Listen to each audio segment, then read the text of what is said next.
combattre pour le soutenir, ils s'apprêtent à prendre les armes contre lui.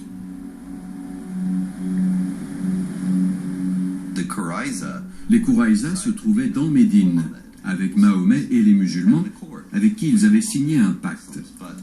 Mais après avoir vu ce qui était arrivé aux deux autres tribus juives, les Nadir et les Kaïnouka, il est compréhensible qu'ils aient contacté les Quraïchites pour s'allier avec eux contre Mahomet. Les érudits musulmans affirment que les Banu Quraïza ont trahi en négociant avec les Quraïchites et en se préparant à attaquer les musulmans, bien qu'ils n'aient pas eu le temps de passer à l'action avant le retrait de la coalition mécoise.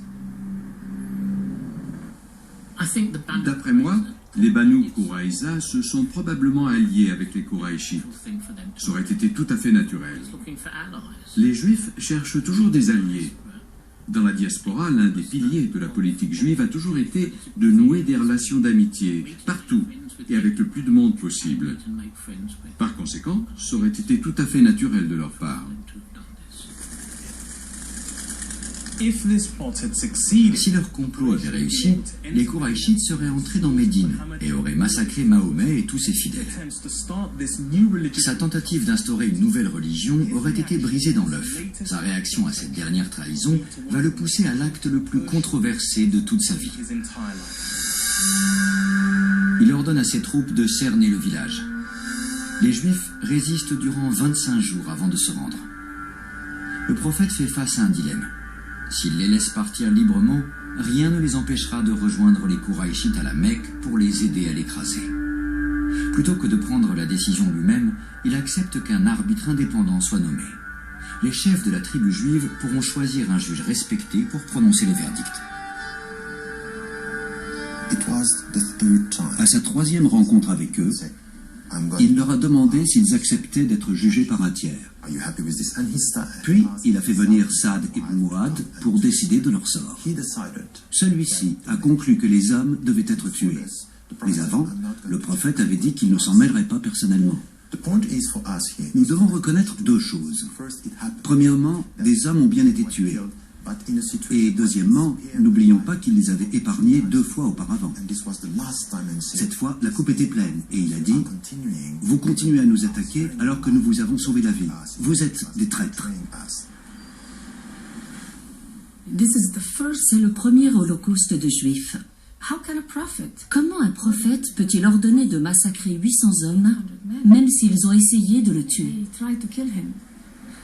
Il aurait pu les bannir ou les installer ailleurs. Ou n'importe quel autre. Ce n'était pas un holocauste. Les Juifs n'étaient pas visés à cause de leur religion. Si ça avait été le cas, cela aurait créé un précédent dans l'histoire de l'islam. Et jamais la culture juive n'aurait vécu son âge d'or sous le règne musulman en Espagne. Si c'était vrai, la situation des Juifs sous domination islamique aurait été bien différente.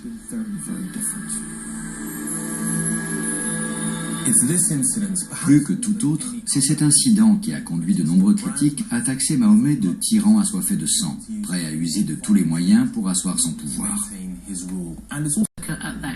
Je pense que ce massacre a eu un impact sur la perception du monde juif par l'islam. Au cours des siècles, les musulmans ont cru, en un sens, en une certaine vision des Juifs. Ceci dit, d'autres facteurs ont influencé leur attitude envers eux. Mais pour moi, cet épisode en fait partie. L'antisémitisme est né, qui prétend tirer sa légitimité du Coran.